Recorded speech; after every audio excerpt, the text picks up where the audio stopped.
Welcome back to the GSMC Chip Shot Football Podcast. We are now on the topic of the Houston Texans and the Indianapolis Colts.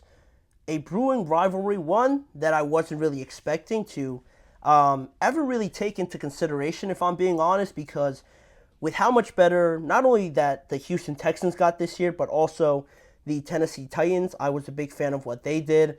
Also, the Jacksonville Jaguars, while they didn't end the season well last year, to start off the year, they spent a good amount of it as the number one seed in the AFC. So all three of them wrapped into this division.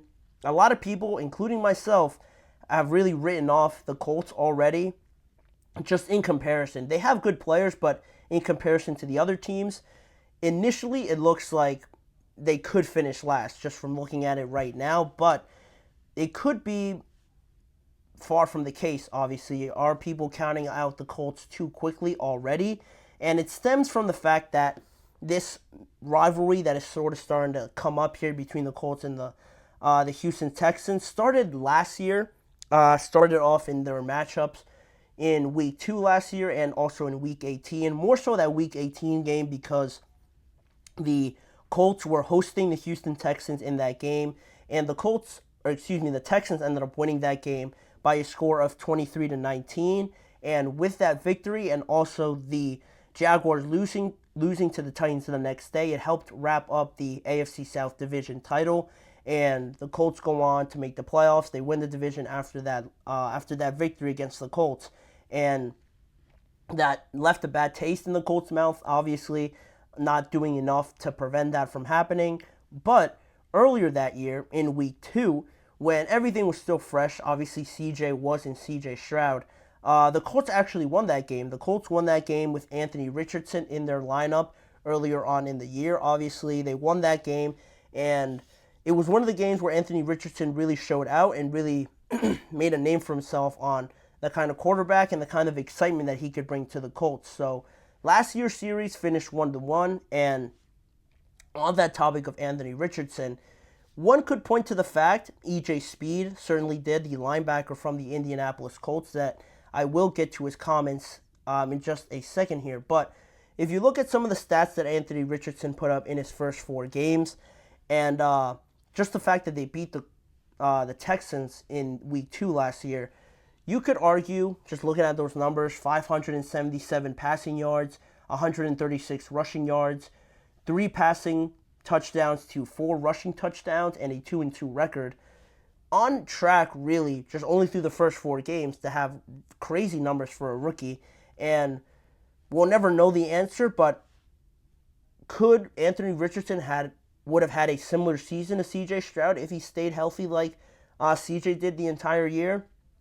I don't know, but just based on the pace that he was going at in his first 4 games, I don't think it's too far off. I don't think it's too far off because of that dynamic aspect that he brings with his legs. You already see the 7 total touchdowns in just the rushing game. With an offensive mind like Shane Steichen, and you saw how dominant his offense was with the Philadelphia Eagles during his time there when they went to the Super Bowl with Jalen Hurts, a similar build to Anthony Richardson. You could see where the similarities lie, obviously, and where the excitement could come from that because Shane Steichen already had success with Jalen and the pace that Anthony Richardson was on. Maybe if Anthony Richardson played in that Week 18 game, the story could have been different. It was only a 4-point game at the end of the day in Indianapolis. So if Anthony Richardson was there, who's to say that the Colts wouldn't have swept the series last year? And clearly, there's a lot of optimism coming from me based on that fact. But there's also that same optimism from the Colts linebacker E.J. Speed, and he shared his thoughts this year on liking their chances really a lot this year going into 2024 against the Houston Texans and against this mini rivalry that's starting to build up between both of them. He said, it was everything. It was everything, man. They made some moves in the offseason that I respect, but I mean, coming back last year, we had AR. First game came out and played well and won the game. They won the game when it matters. Week 1 should be good. It's 1-1 with our quarterbacks. We both got quarterbacks in the same year, and it will be a good tiebreaker. And everything that he said makes sense and is a fact. the Colts win the initial matchup with Anthony Richardson. Then he wasn't there in the second game. The Texans took that one. So it is 1-1 right now, but the Colts almost have a better argument, or EJ Speed has a better argument just because Anthony Richardson wasn't there. But you could also say on the flip side now that the Texans might be just too good right now. They might be way too good to just compare to the Colts roster, because in free agency, totally different approaches to what was going on. The Colts really focused in on bringing back their main guys, the guys that they were most comfortable with, that they trusted the most. And the Texans, while they did that with some players, they went out and got Danielle Hunter, went out and got Joe Mixon, Stephon Diggs, guys like this that make huge impacts now, a year removed from obviously last year, heading into 2024. It makes a huge difference now. They're more ready to win now than the Indianapolis Colts are at this point. Regardless of the fact that they played them well last year, it is hard to believe now that it could be that close again. But who am I to say? But going back to the question, are people counting out the Colts too quickly now?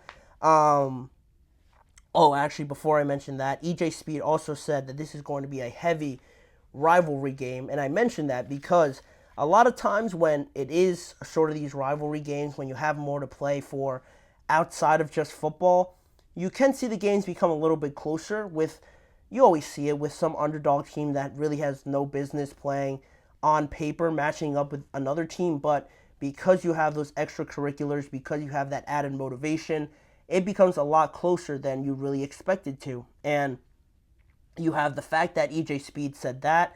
And also, I don't know if you guys were aware, the other comments that Zaire Franklin, another linebacker for the Colts, said this offseason. He said that basically that CJ Stroud last year was talking crazy to him during the game. And in his words, he said, "I need to see that boy again," referencing their matchups, obviously, in 2024. CJ Stroud responded with, calling him out, saying that he didn't do anything when he was feeling like that last year. So we already have the bickering, the trash talk back and forth already.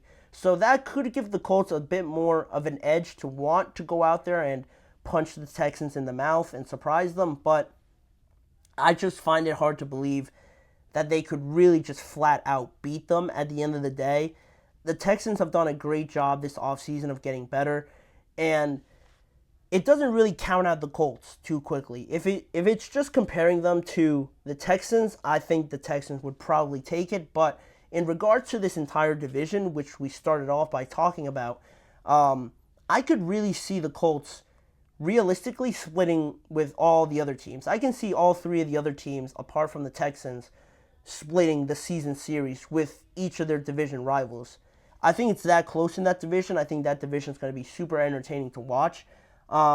It's really a coin toss because, like I mentioned, all these teams got better or had something about them this year that, one, made them a little bit worse to where the competition's closer, or they closed the gap a little bit, again, to make that competition a little bit closer, if that makes sense. You see the Colts, obviously, with Anthony Richardson come back, they've closed the gap on a lot of those teams, just having their starting quarterback play. Will Levis, how does he move the needle for the Tennessee Titans? Because they got better, certainly, but could his play sort of bring them down a level if he plays pretty badly, or it could elevate them to that next level, and maybe they're pushing the Texans in that division. And then you look at Jacksonville, they brought back some players. They signed Eric Armstead, which was huge. They brought in Darnell Savage.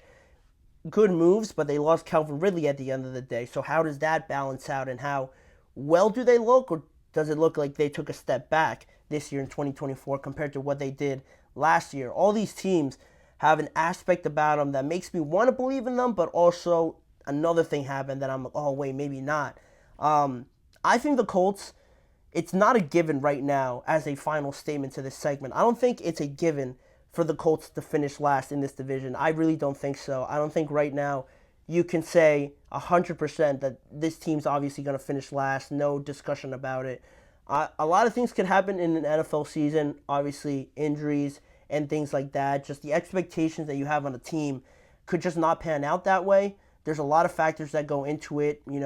Getting hot at the right time when your bye week is. That's another big one. And when this stretch of games happens where maybe you're on a losing streak, maybe you're on a winning streak and everything goes wrong, or you find that aha moment, that breakthrough moment at some point in the season that carries you into the playoffs or anything like that, all those things shift the season dramatically, and I'm excited to see it.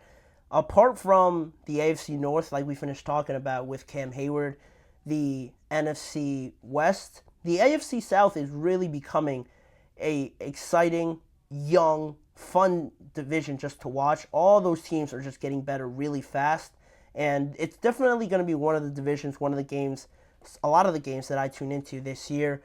But I want to get your guys' thoughts. Are you confident in the Colts at all this year? Am I being too confident in them? Leave your guys' thoughts in the chat box or in the comment section after the video. And that'll do it for that segment. That'll wrap up that discussion. But we have one more thing to talk about on today's show. That is Kyle Juszczyk. We're going to give the fullback some love on today's show. We're going to talk about him taking a pay cut this offseason for the benefit of the 49ers, but also a benefit to himself and for his career. I'll elaborate some more on what I mean by that, but we'll be right back after this break to talk some more on Kyle Juszczyk and the San Francisco 49ers.